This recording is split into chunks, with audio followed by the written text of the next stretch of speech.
Olá, olá pessoal, tudo bem? Aqui é Fábio Pirajá, esse é o Memória Capixaba, estamos juntos mais uma vez aqui, trazendo histórias do Espírito Santo nesses 500 anos e o assunto é sempre muito variado aqui no canal. Eu vou fazendo pesquisa, descobrindo assuntos interessantes e vou trazendo para o nosso grupo no Facebook, que é um grupo com 100 mil seguidores, e também para o canal do Memória Capixaba no YouTube. Eu transformo a pesquisa, que pode ser uma pesquisa iconográfica, jornalística, todo tipo de pesquisa, né? E trago ela depois, transformando em vídeo essa pesquisa, né? E a gente vai alinhavando, debatendo, conversando acerca do assunto que a gente traz nessa pesquisa, que hoje é uma volta para o ano de 1953, ano em que era governador do Espírito Santo o senhor Jones dos Santos Neves, e a gente experimentou nesse período um franco desenvolvimento de infraestrutura aqui na Ilha de Vitória. Estradas de rodagem, ampliação do porto, abertura de novas vias e tudo. Então foi um período de tentativa de destravamento do transporte, inclusive transporte marítimo e transporte ferroviário, aqui na capital, dando saída para o porto de Vitória para que essa produção, digamos, né, a nossa produção, pudesse sair daqui e ser exportada, né, para outros estados ou para outros países, né? Bom, esse ano foi um ano importante.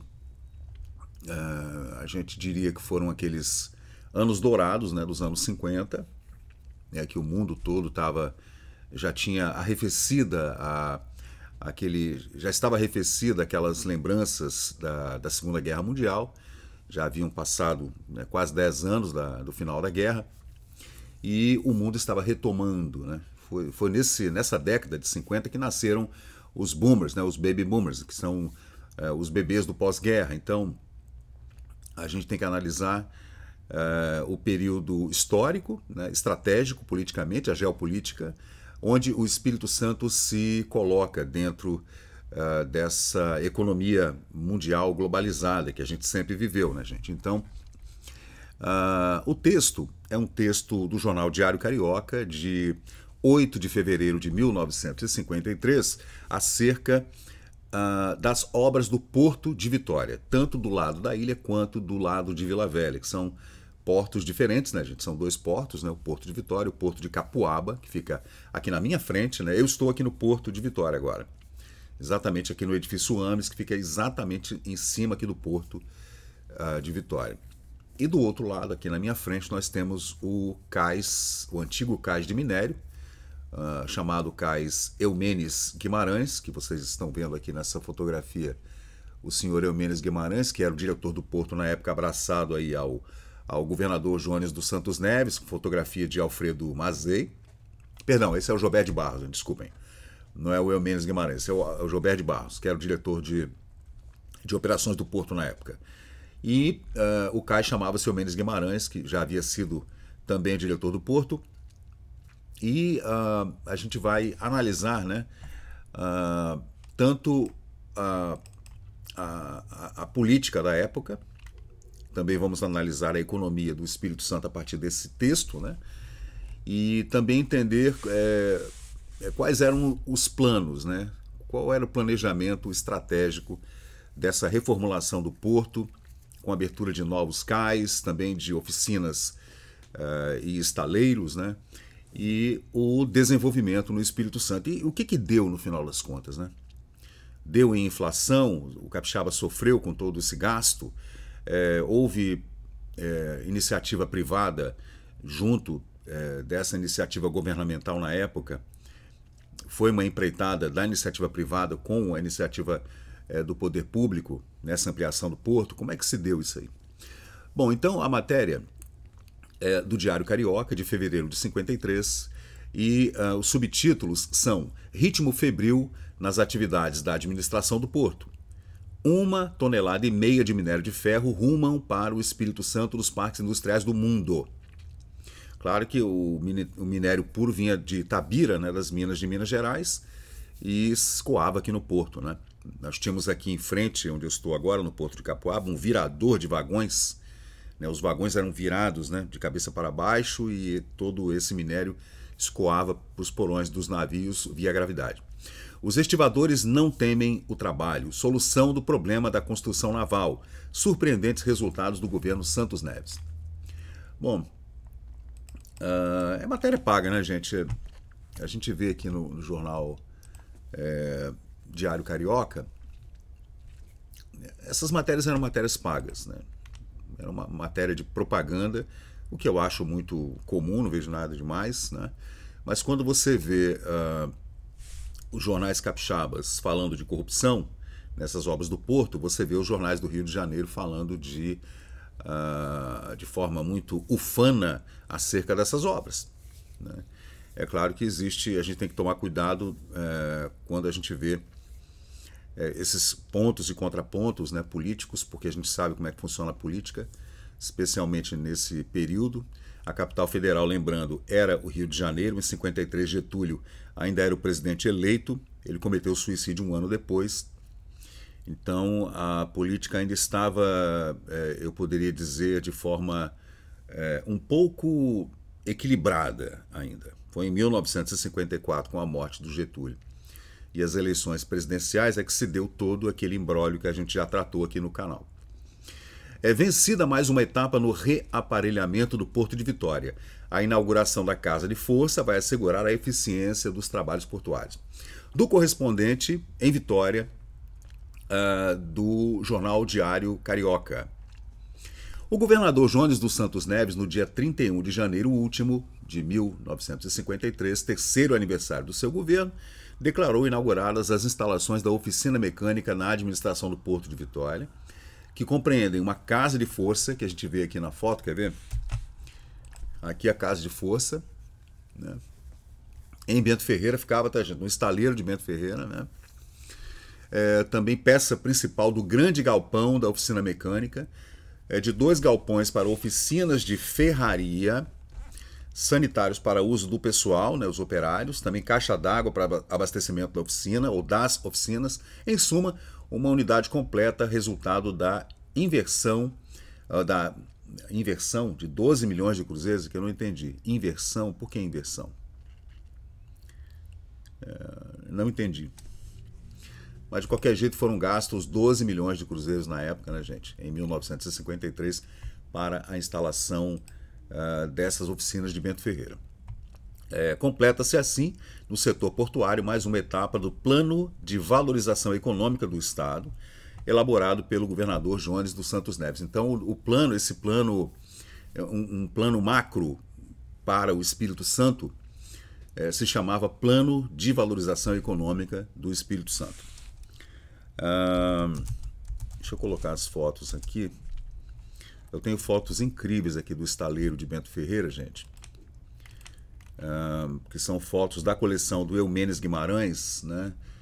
Que foram deixadas comigo e que nós podemos trazer aqui para vocês entenderem um pouco, até para falar sobre os antigos estaleiros de Bento Ferreira. Isso aí, gente, é um antigo estaleiro de Bento Ferreira nos anos 1930. Então, Bento Ferreira, como tinha uma ilha e uma praia, tinha a praia de Bento Ferreira, a ilha de Bento Ferreira, a Ilha da Fumaça, que também tinha cais e um pequeno estaleiro, né?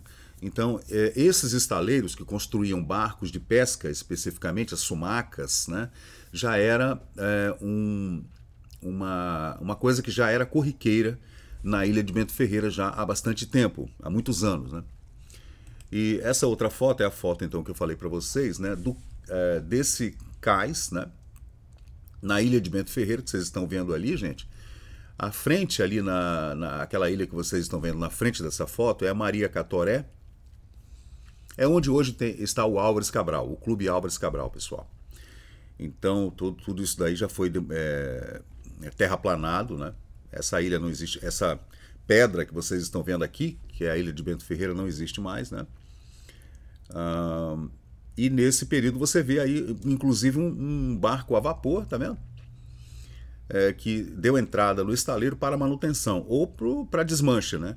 Essa foto é dos anos 1947, gente. 1947, são anos antes da matéria que a gente está tratando aqui hoje, que fala sobre esse novo plano de valorização econômica do Estado, né?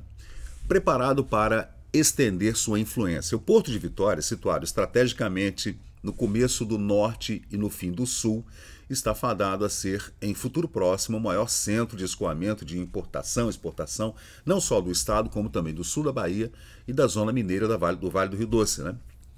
Então você vê que tudo isso já estava estrategicamente colocado para que se escoasse toda essa produção de hortifruti, granjeiros, minérios e madeiras, etc., todos descendo do sul da Bahia e da zona mineira do Rio Doce, do Vale do Rio Doce, que desceria para o Porto de Vitória.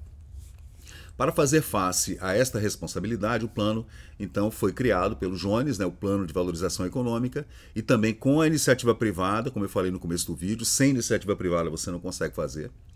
Irão inverter ali aproximadamente R$500 bilhão de cruzeiros. Inverter é que eu não entendo, né? Ou reverter, eu não entendo esses verbos, né? Num prazo de 5 anos. Então era um planejamento de 5 anos, né? Dos quais 3 já estão esgotados. A repercussão nacional e internacional desse plano de valorização econômica do Estado e as obras já iniciadas no Porto de Vitória formaram, em síntese, um tema magnífico para o discurso do Dr. Joubert de Barros, que era o administrador do Porto na época, sobre a execução dessas obras nos últimos 3 anos. Cadê o Joubert? Tem uma foto dele aqui. Cadê ele? Aqui, né? Ele está aqui. Essa foto grande aqui é o Joubert de Barros. Tem uma rua com o nome dele em Bento Ferreira, né, onde eu moro. Em plena execução, o plano traçado. O Espírito Santo declarou em seu discurso, Dr. Joubert de Barros, constitui hoje motivo de atração de grandes investimentos, centros industriais, comerciais e agrícolas do Brasil todo, e também do fora do país, do estrangeiro, né? Como provam as evidências que, sob o amparo e o estímulo de Vossa Excelência, vem se tornando, como está acontecendo com a siderurgia, uma feliz realidade. Lembrando que a siderurgia ele trata da Companhia Ferro e Aço de Vitória, implantada ali depois do final da Segunda Guerra Mundial, em Jardim América, né? Onde meu pai trabalhou por mais de 40 anos. Né? A atenção de que o Estado está sendo objeto nos centros cirúrgicos da Europa, siderúrgicos, perdão, da Europa e da Ásia, os constantes contatos com grandes indústrias, comerciantes, lavradores, têm sido uma possibilidade desses negócios, né, aqui no Espírito Santo, uma certeza de que o Estado, sob o governo de Vossa Excelência, o Joubert de Barros está discursando e falando para o governador Jones. Deixou de ser um estado pequeno, o Espírito Santo, para ser economicamente um dos maiores estados do Brasil. Só que não, né? Prosseguindo em suas considerações, Joubert de Barros salientou que a industrialização no estado resultou de 3 iniciativas do governo. Primeiro, energia elétrica, depois estradas de rodagem e o Porto de Vitória. Fez a seguir o orador uma sucinta resenha de todos os trabalhos efetuados no setor de sua responsabilidade nos últimos 3 anos, de 1950, 51, 52 e 53, merecendo especial menção pela sua importância às obras do Porto. O início da construção de uma nova seção de cais comercial no continente, né, em Vila Velha, 420 metros de extensão e uma faixa útil de 60 metros, com 3 armazéns de carga geral, linhas férreas para guindastes, inclusive, e instalações complementares, obra orçada em 85 milhões de cruzeiros, gente. Aí a gente vê os pilares desses armazéns que iam ser construídos, né, do outro lado da Baía de Vitória, no município de Vila Velha. As instalações especiais para produtos de petróleo, por exemplo, que lhes permitirão receber diariamente dos petroleiros os combustíveis, melhorando e barateando a distribuição desses produtos nos centros consumidores do Brasil, no Espírito Santo, Minas Gerais, né, que já estão em fase adiantada nessas obras, para o armazenamento, então, de óleos, né, gente? E também de grãos, né, minérios e óleo. Fez ainda o orador referência às obras de Mangás entre Bento Ferreira e a recuperação das áreas em Santa Maria, salientando que, em 31 de dezembro de 1953, já existia uma área recuperada e pronta para receber construções de qualquer gênero, sendo que, com pavimentação primária, já existem 22 mil metros quadrados de ruas abertas na zona recuperada dos Mangás e já foram assentados 3.400 metros lineares de meios fios. Isso em Bento Ferreira, tá, gente? Eu vou mostrar para vocês aqui uma foto que eu publiquei ontem no Memória Capixaba, que é uma daquelas fotos incríveis ali do Alfredo Mazei, tiradas da ilha de Bento Ferreira, em que a gente vê o mangal e os aterros, né? Essa foto panorâmica, que na verdade não era uma panorâmica, né? São 3 fotografias. Eu que fiz eu que juntei, mesclei as 3 fotos, né? São 3 chapas, tá vendo? E aí a gente vê esses aterros que começaram a ser feitos nos anos 50 pelo governo Jones dos Santos Neves. Já era uma ideia antiga de se aterrar esses mangás, né? Tudo isso aqui, gente, hoje é Bento Ferreira, tá? Ilha de Santa Maria, a gente vê aqui a ilha de Bento Ferreira bem aqui, ó. Bem fácil de ver onde ficava a ilha de Bento Ferreira. Tá aqui, ó. Essa é a ilha de Bento Ferreira, onde está hoje o Sans Clube. Aqui a gente vê a Ilha da Fumaça, né? Aqui o enorme mangal entre a ilha de Santa Maria, que está aqui, e a ilha de Monte Belo aqui, ó. Aqui havia um grande mangal, tá vendo? Um grande manguezal. E aqui o manguezal entre a ilha de Monte Belo e a Bento Ferreira, ali na Avenida Vitória, que está aqui a Avenida Vitória passando por aqui. Aqui atrás é Jucutuquara, né, pessoal? Tá aqui, ó. Aqui Jucutuquara, aqui o Morro da Gurijica, né? E aí é uma foto ainda do início dos anos 50, né? Mas as obras começaram realmente para a gente entender o texto, que é de 1953, um pouco depois, ali por 1951, 52, com obras inclusive que foram gravadas, filmadas, tem vídeo aqui no canal mostrando isso aí para vocês, né? Vamos continuar no texto, porque é importante a gente entender, né, qual era o objetivo e por que existe uma imprensa que fala bem e uma imprensa que fala que no meio disso tudo ainda houve também muita corrupção, né? O senhor Joberto de Barros terminou sua oração não é religiosa não, tá, gente? Terminou o seu discurso, né? Esclarecendo que as instalações da oficina mecânica e também da casa de força era a peça principal, ora, a serem inauguradas e iriam equipar convenientemente o Porto de Vitória, facilitando o perfeito funcionamento de todo o seu complexo aparelhamento, de forma a assegurar a eficiência dos trabalhos portuários, quer os de exploração do porto, quer os de construção portuária.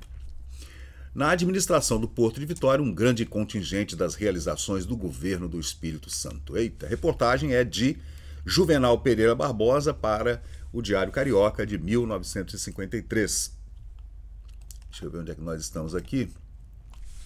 Brilhantes comemorações do 3º aniversário da administração Santos Neves e tal, né? Aí eles entrevistaram o Dr. Joberto de Barros, que era o administrador do Porto, né? Nessa foto estão o senhor Galba de Boscoli, em companhia do superintendente Gilberto de Barros, e à esquerda ali, com a mão no bolso, está o Jones dos Santos Neves, né? O estado do Espírito Santo tem situação privilegiada na costa brasileira e assinala uma nova prosperidade econômica.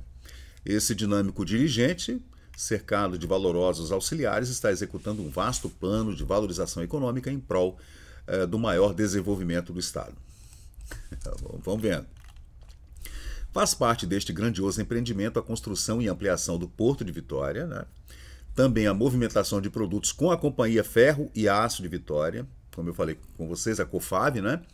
Cujo desenvolvimento deverá provocar um forte incremento na exportação por Vitória, a recuperação das áreas territoriais e a instalação de novas oficinas de um estaleiro também para barcos de pesca. Gente, todo esse planejamento dos anos 1950, ele decorre, esse plano de desenvolvimento econômico, ele decorre de planos anteriores, né, dos anos 1930, por exemplo, quando foi feita a ampliação do Porto de Vitória no centro, na Rua do Comércio, em 1937.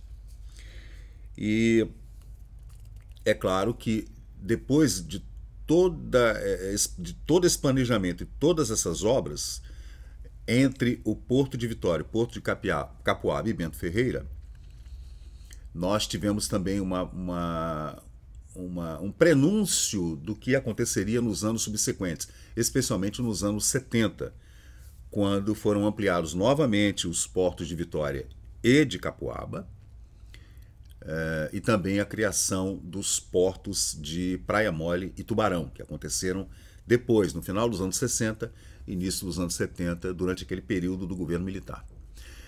O primeiro destes 3 anos, né, gente, de governo de obras, né, e de governo do Jones dos Santos Neves, constituíram uma arrojada obra de engenharia moderna que foi posta a cargo do senhor Galba de Boscoli, que vocês estão vendo aí na fotografia, da Engenharia Civil e Portuária Sociedade Anônima.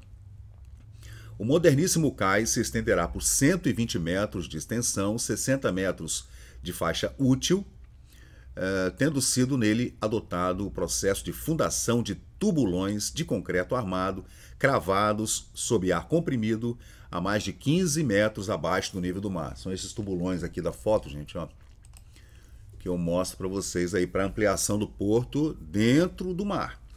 2 tubulões já se acham instalados, sendo que o programa traçado para a execução dessa obra é previsto para 30 meses. Então, 1953 é para o final de 1955. É claro que o Jones queria que isso corresse, né, para que ele pudesse inaugurar antes do final do seu mandato, né? Gente, confuso o período, político inclusive, né? Mas é interessante a gente analisar isso aqui. Deixa eu ver se eu coloco aqui. É bom que a gente vai, né, conversando e procurando as imagens, porque há umas imagens incríveis dessa época, né, que a gente pode trazer aqui para vocês. E é claro que a gente até trouxe aqui no canal matérias dos jornais do Espírito Santo, capixabas, né, tratando das obras e também do que aconteceu nessas licitações, né? Bom, a gente tem que ter cuidado na hora de tratar desse assunto, porque os jornais, a gente já viu, tem jornal de situação e tem jornal de oposição, né? Essas são as obras do aterro de Bento Ferreira, né? Essa é a ilha de Bento Ferreira, a gente sendo aterrado. Aí a gente vê o Mangal, né, ainda nos anos 1950. Essas pedras foram todas quebradas mesmo em Bento Ferreira, houve uma terraplenagem, né? Esse é o local onde foi construído o grande estaleiro de Bento Ferreira, na ilha de Bento Ferreira. Aí a gente vê os aterros, né, de Bento Ferreira, o pessoal trabalhando aí nos anos 50, exatamente nesse período, porque ali Bento Ferreira seria como a gente poderia chamar hoje de uma cidade administrativa, industrial. Eu acho que essa era a ideia. O pessoal não pensou 100 anos para frente, pensou ali em 20 anos, né? E em 20 anos Bento Ferreira transformou-se logo depois num bairro residencial, como é até hoje. Mas nesse período foi instalado ali o Senai e o Senac, né? Então havia uma ideia de que essa região do Mangal de Bento Ferreira, da Ilha de Santa Maria e da Ilha de Monte Belo, é uma vocação marítima, digamos.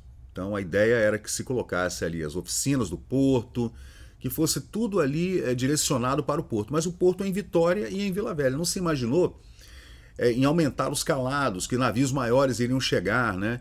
E a necessidade de um grande porto. Isso poderia ter sido feito lá nos anos 50, 60, mas não havia dinheiro também, né? Complicado. Então isso só foi feito depois, nos anos 60 para 70, uns quase 20 anos depois. Mas de qualquer jeito havia um planejamento, né? Esse é o entroncamento entre a Avenida Vitória e a Avenida César Ilau, né, em Bento Ferreira. E esse é o grande estaleiro, né? Enorme estaleiro em Bento Ferreira. Até hoje, ali entrando em Jesus de Nazaré, onde está o DENIT, na Avenida Beira-Mar, à direita, tem o Braille, o Instituto Braille. Você entra à direita, onde você tem acesso ao bairro Jesus de Nazaré. Lá no final você ainda vê ruínas desse grande estaleiro aí em Bento Ferreira. Vamos seguir no texto? Vamos lá. No setor da construção civil, minuciosos estudos estão sendo efetuados por engenheiros especializados em Bento Ferreira, onde serão levantadas as dependências dos novos estaleiros para a construção de barcos de 2.500 toneladas. Né? Quanto à recuperação de grandes áreas territoriais, o governo já logrou recuperar cerca de 500 mil de metros quadrados em Santa Maria, na ilha de Santa Maria, né? Aterrando a ilha de Santa Maria, destinados a diversas construções e plantio. Plantio? Eles vão plantar o quê? Ia fazer agricultura na ilha de Santa Maria? Pô, nego viaja, né? Tudo isso deve-se à excepcional capacidade de trabalho de um homem, o superintendente do Porto, Joberto de Barros, a quem estão afetos pesados e heterogêneos encargos que fazem parte do novo plano, tal plano de valorização econômica do Estado, do governo Jones nesses 5 anos. Outro dos problemas em foco está sendo resolvido pelo atual governo, o das condições de higiene e embelezamento de Vitória. Para tanto, deu-se início para a dragagem da barra, canal de acesso e bacias de evolução do porto. A ideia, e acabou acontecendo mesmo, era o aterro lá da Capixaba, né, que aconteceu também durante o governo Jones, né, e a criação da Avenida Beira-Mar até aqui em Bento Ferreira. Isso aconteceu realmente, está aí. Não há, no momento, melhor emprego de capital do que a aquisição de lotes em Bento Ferreira. Jornal Folha do Povo, de 29 de setembro de 1952. Gente, já havia loteamento em Bento Ferreira. Você vê, o governo estava aterrando área de marinha, pertencia à Marinha do Brasil, mas o pessoal foi aterrando e foi entregando para aqueles amigos, né? Valorizam-se na razão direta da complementação das obras. Na medida em que a obra vai avançando, o preço vai valorizando. E quem comprou esses terrenos de Bento Ferreira? A mesma pergunta nos anos 70, quem comprou os terrenos na Enseada do Soar, dos aterros da empresa Conduza? Né? Aí a gente tem que entender. É só ir lá nos alfarrábios, lá nos cartórios e descobrir quem eram os donos, né, desses terrenos aí. Lá no centro também, na Capixaba, foi a mesma coisa. O aterro entre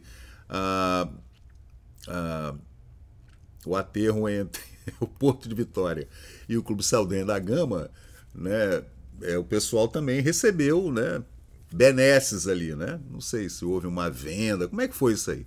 Eram terrenos de marinha, pertenciam à Marinha do Brasil, né? Até hoje, eu estou aqui no AMES, eu pago para estar aqui, eu pago domínio da União, né? Terreno de marinha, porque eu estou aqui onde era água, aqui é um aterro, né? Então, esses terrenos foram sendo entregues assim à iniciativa privada, mas, né? Isso aconteceu aqui na Capixaba, no aterro da Avenida Beira-Mar, até o Saldanha da Gama, e depois do Saldanha até Bento Ferreira, aqueles enormes terrenos. Gente, era muito terreno, era muito grande, os terrenos eram enormes. Esse é o Joberto de Barros, gente, aí, ó. Foto boa, né? E falando desses, aí os jornais aqui, o jornal Folha do Povo, que era um jornal comunista na época, né? Um jornal de esquerda mesmo, que descia o cacete, né? Essa matéria de 1955. Mas esse vídeo a gente já fez aqui no canal e eu não vou repetir esse problema levantado pelo jornal Folha do Povo falando sobre corrupção nessas obras de Bento Ferreira. Mas vamos continuar ainda falando aqui positivamente dessas obras, que realmente foi, por um lado, foi positivo mesmo, porque a cidade desenvolveu-se para o lado da praia de Bento Ferreira, né? As zonas de mangue que se interpõem na orla marítima entre o coração da cidade e os bairros residenciais foram sanados. As belas praias de Vitória estão se transformando em miniaturas de Copacabana, de vez que as construções de edifícios e apartamentos se processam num ritmo nunca visto. Isso aí foi legal, isso aí. Por isso, o Porto de Vitória cada vez mais vem prestigiando o governo, que empreendeu e está executando um grandioso plano. Aí vieram as comemorações, né, do 3º aniversário do governo. Antigamente tinha isso, né? O cara fazia um ano de governo, ele comprava matérias no jornal, especialmente no Rio de Janeiro, que era a capital da República. Lá estavam os grandes investimentos, a política se desenrolava no Rio. Então o cara ia lá no Jornal do Rio e comprava 2, 3, 4, 5 páginas. Isso acontece desde o final do século, desde o início do século XX. A gente vê nas administrações do Nestor Gomes, do Muniz Freire, que foi anterior até, né? Do Florentino Avidos, do Nestor Gomes, do Aristeu Aguiar, do Bernardino Monteiro, do Jerônimo Monteiro. Todos eles compravam várias páginas de jornais e revistas do Rio de Janeiro para fazer propagandas dos seus governos. Na mesma data, a administração do Porto de Vitória promoveu uma solenidade que contou com a visita às obras de escoamento entre a Ilha de Santa Maria e Bento Ferreira e o trecho entre o Forte de São João, já concluídas pelo atual governo. Tudo foi aterrado. Onde está hoje o Colégio Salesiano era um grande mangal, né? Da inauguração da Casa de Força e também da oficina mecânica do Porto de Bento Ferreira e também o lançamento ao mar do estaleiro naval de Argolas, né? De 3 barcos de pesca e também uma lancha. Então eles aproveitaram, gente, esse momento, né, para inaugurar então essas lanchas, né, que foram inauguradas lá no estaleiro do Porto de Argolas, que ficava do outro lado. Tá aí os barcos sendo inaugurados, gente, ó. Aí a primeira-dama, Dona Alda, né, que pegou a garrafa de champanhe, aquela coisa, né, que a gente já sabe como é que funciona na hora de inaugurar um barco novo, né? Batizar, perdão. Quando você batiza um novo barco, né, você o joga ao mar, tá aí, ó, as fotos. Esse é o barco pesqueiro tipo DCP-11, lançado no estaleiro de Argolas, o APV, nome do estaleiro, né? Deixa eu ver, tem uma fotografia, mas a foto não está muito boa. Aí depois o barco pesqueiro colocado ao mar, né? Aí o pessoal subiu lá, fez aquela festa. E essa foto aqui, de baixo, deixa eu ver se eu... Essa foto aqui é a foto da inauguração, que a gente vê o Jones estourando a garrafa de champanhe no barco, né? E aí explodiu a garrafa, tá vendo? Molhou todo mundo de champanhe ali. Deixa eu ver onde é que tem mais alguma coisa interessante aqui. Na ocasião fizeram uso da palavra, então, nessa festa de 3 anos, né, na administração Jones, o senhor Gilberto de Barros, também o senhor Galba de Boscoli e o industrial Altino Ramos, proprietário, sócio da Organização de Pesca Bahia, a tal chamada Orpeba. Durante esse período, gente, foi contratada essa empresa, que era uma empresa que já tinha muita experiência em obras de porto, fazendo várias obras nos portos da Baía de Todos os Santos, em Salvador. Então essa empresa foi contratada porque era uma empresa que já tinha muita experiência em fazer enrocamento, em construir galpões e armazéns. Então isso aí foi uma coisa interessante. Não sei como é que são os detalhes desse contrato, né, gente? A gente não sabe. Mas existem, claro, adversários políticos falando em muita propina, aqueles 20%, 30%, né, que são de praxe no Brasil desde sempre. Em sua vibrante oração, Gilberto de Barros, então superintendente do Porto, explicou de forma geral, rápida, a exposição das atividades que estavam sendo desenvolvidas ali no novo Porto de Vitória, né? O plano de valorização econômica, feliz e inteligente orientação do Jones, decorridos apenas 3 anos, uma realidade das mais expressivas na vida econômica e social do Estado. A atenção que o Espírito Santo tem obtido, né, de Europa, Estados Unidos e Ásia e tal, tem demonstrado, então, que o passo foi dado na direção correta, né? A industrialização do Espírito Santo resultou, então, nessas três metas, né? Melhorar, então, a produção e abastecimento e distribuição de energia elétrica, a melhoria das estradas existentes, ampliação e também abertura de novas estradas, né, para trazer especialmente da região do Vale do Rio Doce, divisa com Minas Gerais, escoar toda essa produção através dessas estradas. Isso não aconteceu, as estradas continuaram muito ruins, né, e também a ampliação do porto. Claro, também a usina de Rio Bonito, né, gente? Era através da usina lá em Santa Maria de Jetibá, no Rio Bonito, um gigantesco, para a época, né, foi uma obra gigantesca desse lago, né, que iria ser represado o Rio Bonito para transformar aquelas corredeiras em energia elétrica. Isso foi feito lá no Rio Bonito, né? Nessa mesma ocasião, inclusive com filmagem aqui, que a gente tem essas filmagens, né, da época em que o Jones esteve lá, inaugurando essas obras, né, que estão aqui no Memória Capixaba também. Deixa eu ver o que mais que tem aqui, gente, de importante.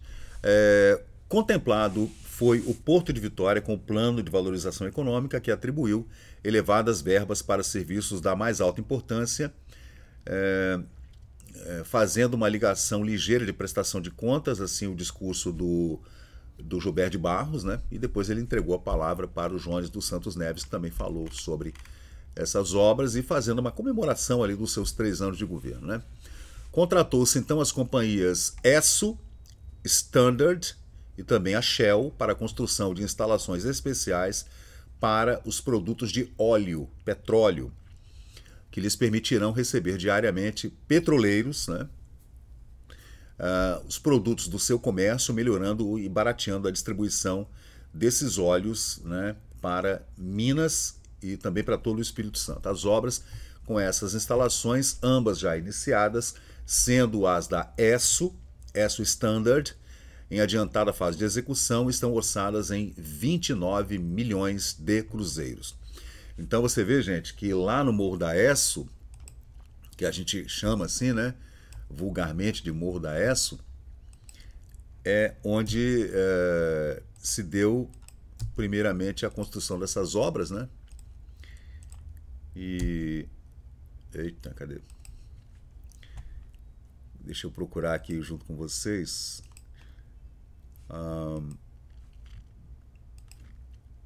Aqui a gente vê então o Jones inaugurando esse barco, né? Mas não dá para vocês verem aqui, cadê?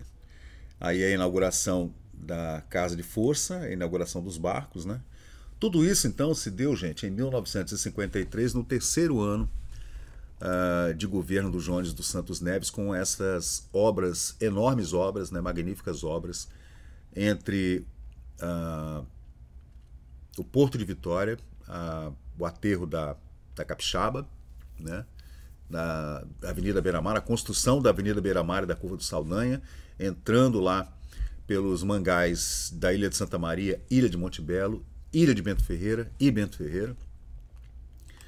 A gente vê várias inaugurações foram feitas nessa época, né? A recuperação total da Cábrea Salvadora para os trabalhos no Porto de Vitória constitui uma prova robusta da capacidade técnica dos estaleiros navais do Espírito Santo. Na foto, o governador Santos Neves hasteia o pavilhão nacional na Salvadora, né, no dia em que foi lançada na água. Aí a gente vê, o Jones aí passeando com seus assessores e secretários de Estado, né, nessa região aí. A gente pode ver essas festividades, né, para a inauguração desses barcos que foram jogados ao mar. Aqui no Memória Capixaba, gente, no YouTube, deixa eu colocar aqui para vocês, você vem aqui, digita Memória Capixaba, todo dia tem vídeo novo às 10 horas da manhã, né?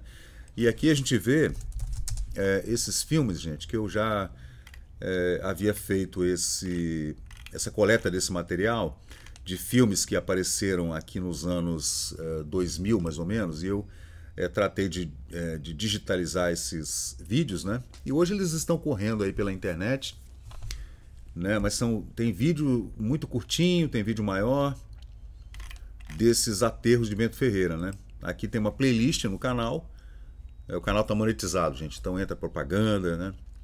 E aí a gente consegue ver essas obras, né, que foram feitas nos anos 1950. Aqui, gente, ó, esse vídeo trata da inauguração da usina hidrelétrica de Rio Bonito, que eu tratei com vocês aqui agora, nesse ano de 1953. Tudo foi filmado, gravado. É claro que as filmagens originais ficaram guardadas de forma errada e ficaram com uma qualidade não muito boa, mas a gente conseguiu recuperar, né?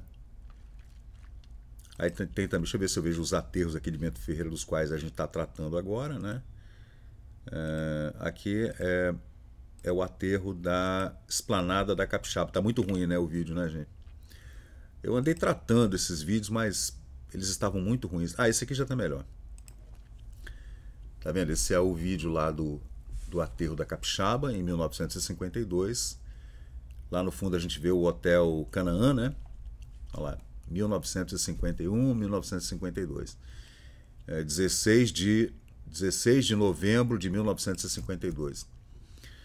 Deixa eu ver se tem mais alguma outra obra interessante aqui.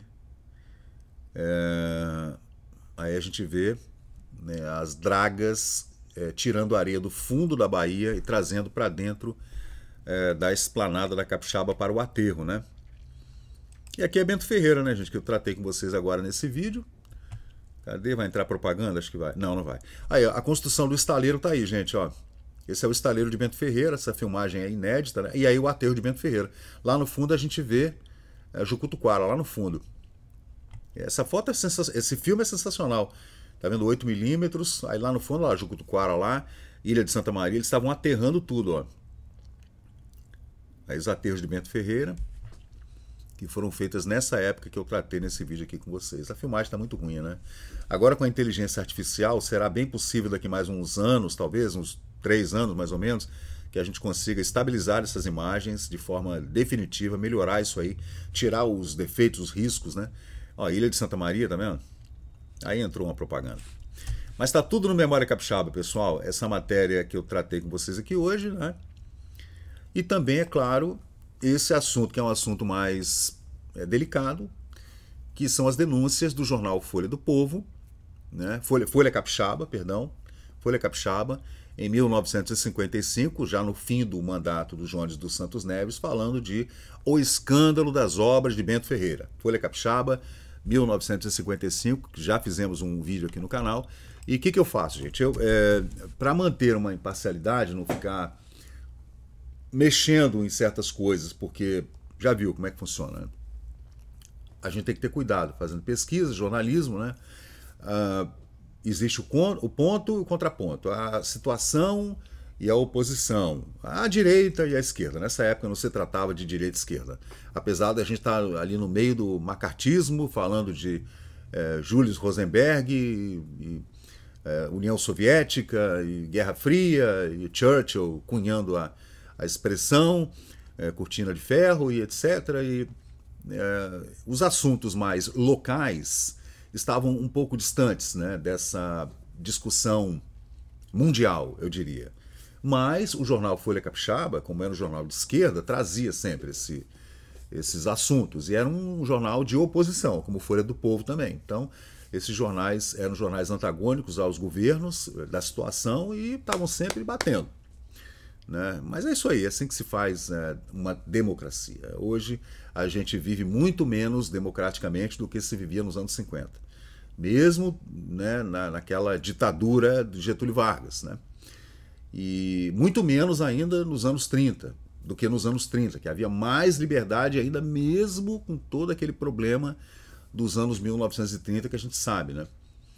E, bom, é isso aí, gente. Então esse é o Memória Capixaba, eu sou o Fábio Pirajá e a gente está sempre trazendo essas matérias incríveis aqui de jornais antigos, que é um dos meus hobbies preferidos, estar lendo jornais e revistas antigas, né?